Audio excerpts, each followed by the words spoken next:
iyi nkuru rero mu rurimi rw'icyongereza iravuga ngo DRC and M23 peace monitoring agreement in Switzerland. The latest negotiations come as clashes spill into the South Kivu highlands with civilian caught in the middle. Ubwo nuvuga ngo ni ibyabereye muri Kivu y'Amajyepfo.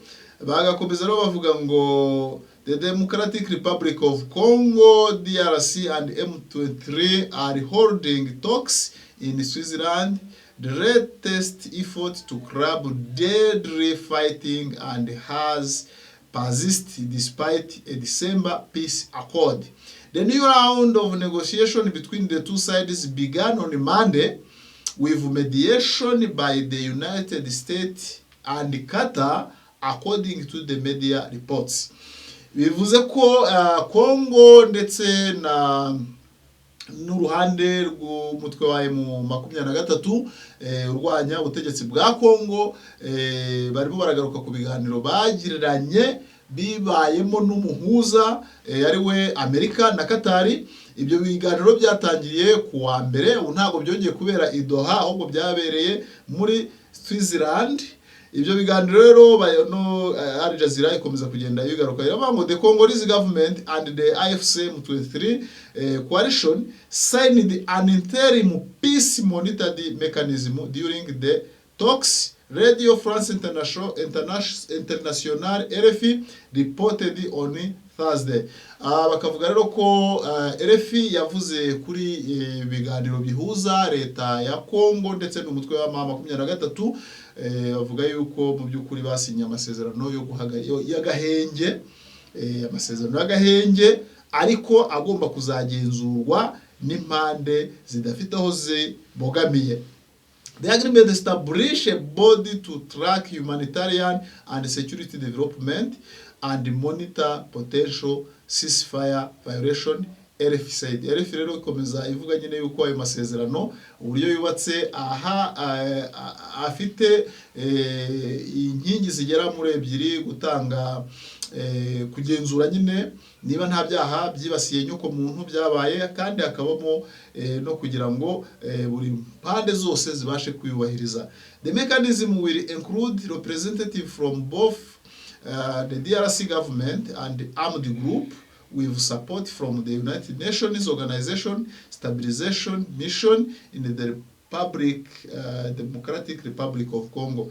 Bakavuga ko ubwo buryo bwo bw'agahenge buzubahirizwa impande zombi zihagarariwe, ariko nanone hakabamo nanone na support ya Nations Unies cyangwa se y'umuryango mpuzamahanga ariwo MONUSCO cyangwa se ishami ry'umuryango mpuzamahanga rishinzwe kugarura amahoro muri Congo.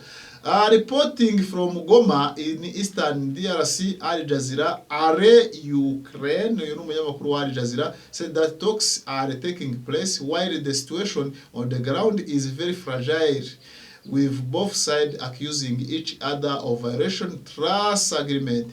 Ari umunyamakuru wa Al Jazeera wari uri Goma we yaje gutambutsa nkuru avuga yuko mu by'ukuri nubwo ibiganiro birimo gukomeza ariko impande zombi zikomeje kugenda ari byo zitumvikanaho, ndetse kuri tere bikomeje kugenda bigorana ko agahenge k'amahoro kaboneka, kuko buri ruhande rwose rwagiriza urundi kwica amasezerano, yaba uruhande rwa leta yaba n'uruhande rwa M23 cyangwa se uruhande rurwanya leta. In the area of Minembwe in South Kivu province, for example, thousands of civilians are caught in the middle of the battle between different groups. Aha rero ni ikintu gikomeye cyane, nko mu gace ka Minembwe na agace karimo hagati, kandi impande zombi zirimo ziraharwanira, bivuga ngo ibihumbi by'abasivile mu by'ukuri byashyizwemo hagati nyine, ngo baragerwaho n'intambara cyane.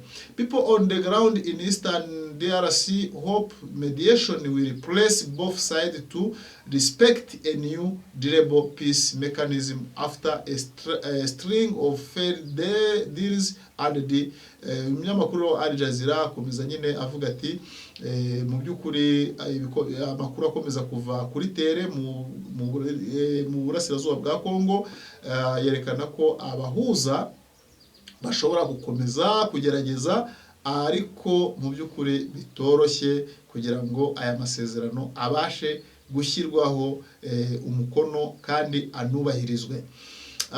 Komeza aravuga ati AFC M23 coalition has seized large swaths of territory in the eastern DRC since the start of 2025, taking the key cities including Goma, the capital of North Kivu province, and Bukavu, the capital of South Kivu province. Izi rero ni kapitale zizi ntara ebyiri, harimo Goma nka kapitale ya Kivu du Nord na Bukavu nka kapitale ya Kivu du Sud. Aha rero no kuvuga ngo uyu munyamakuru akomeza nyine yerekana uburyo ahangaha ibintu bitoroshye. Akomeza aravuga ati Congolese President Felix Tshisekedi and Rwandan President Paul Kagame, whose country has been accused for backing M23, signed a historical peace and economic agreement in Washington DC in December, aimed at ending fighting in the DRC. Nkuko abakuru b'ibihugu byombi bari basinye amasezerano y'amahoro mu kwezi kwa 12 Washington yo kurangiza ikibazo cy'intambara. Separately, peace talks mediated by Qatar have also taken place between the DRC and the M23. Despite peace efforts, clashes have continued also, flaring up almost immediately after the signing of the December deal. Most recently, fighting has reached the highland areas on South Kivu, according to mediators. Umunyamakuru akomeza avuga ati nkuko abakuru b'ibihugu bagerageje kuganira ndetse bakumvikana bagashyira n'amasezerano ho umukono, ariko nyuma yaho gatoya birangira mu by'ukuri bibaye ikibazo. Al Jazeera ikomeza ivuga ngo in statement of Tuesday, Human Rights Watch accused the warring parties of blocking aid delivery and stopping civilians from fleeing the South Kivu Highland. Civilians in South Kivu the Highland are facing a dire humanitarian crisis and live in fear of abuse by all parties, said Clementina do Montijo, senior Great Lakes researcher at Human Rights Watch. Rero umunyamakuru akomeza avuga ko na Human Rights Watch ku wa kabiri w'icyumweru bavuze yuko mu by'ukuri muri Kivu y'Amajyepfo hakomeje kuba ikibazo cyo kugira ngo abasivile babashe kubona ibishobora kubafasha n'abashaka kugira ngo babashyira imfashanyo, ntabwo byoroshye kubera intambara nyine ikomeje guca ibintu muri kara gace.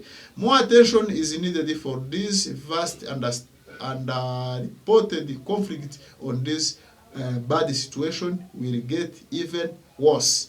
Rero bakavuga ko hatagize igikorwa abasivile bakomeza kwahurira n'ibibazo. Ni ku nkuru twari turimo tureba kuri Al Jazeera mu by'ukuri. Noneho rero dufite n'indi nkuru nanone twavanye kuri ku kindi kinyamakuru cyitwa The East African. The East African nayo ikomeza ivuga ngo DRC fight tightens grip on cobalt supply with strategic reserve shift.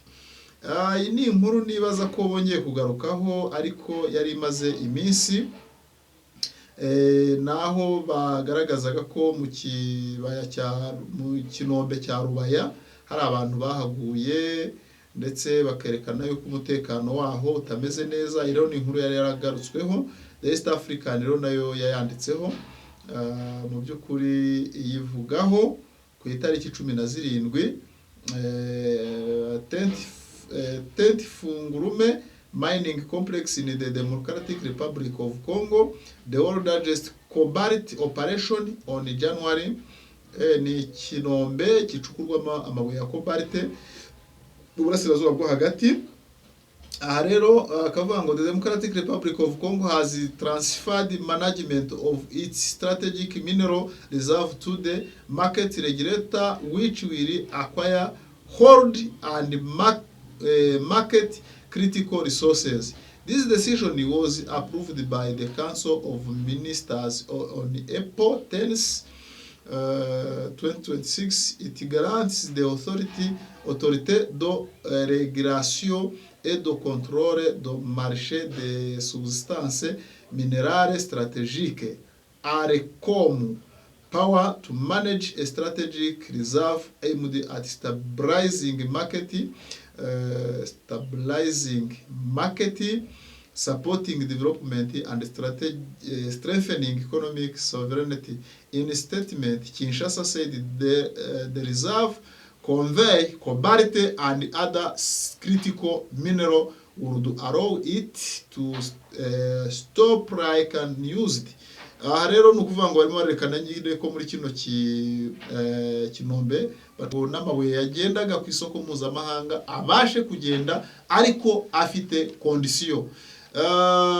Bivuga rero ngo inama y'abaminisitiri yo muri Kongo yateranye ku itariki 10 z'ukwa kane niyo yabyemeje ibihesha umugisha. Bivuga rero ngo ubwo ni no gushyiraho za ngamba zo kugira ngo batangire kuvuga ngo ese aya mabuye mu by'ukuri arajya hehe.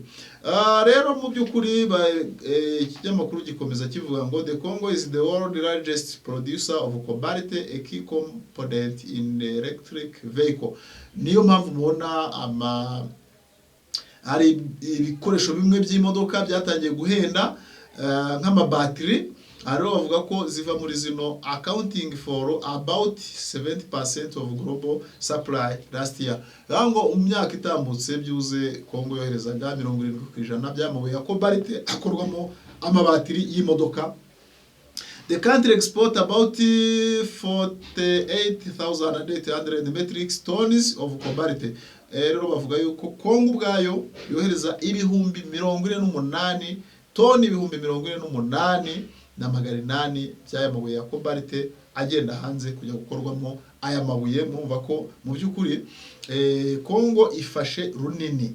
Ibi rero iyo bigarutseho ubona ko harimo ihungabana nyine ry'ibikoresho bimwe na bimwe nk'ama storage, za memory card, amatelefone n'ibindi bikoresho byinshi bya electronique byarabuze kubera iki kibazo. Kuri Rise and Shine TV rero tuzakomeza kugenda tubakurikiranira inkuru zaha muri Kongo uko zihagaze, twifashishije ibindi bitangazamakuru. Tukaba tubashimira umuhati wanyu n'abagiye badusaba kugira ngo tubahe ibitekerezo, ndetse bagiye batubwira bati mwatugezaho ibitekerezo bitandukanye cyane nko kuri situation de Gararake. Aho rero turabashimiye abadukurikira bari muri Amerika, abadukurikira bari muri Burayi, abadukurikira bari muri Afrika, abadukurikira bari muri Amerika y'Amajyepfo. Mwese turabashimira. Imana mu ijuru ikomeze kubarinda.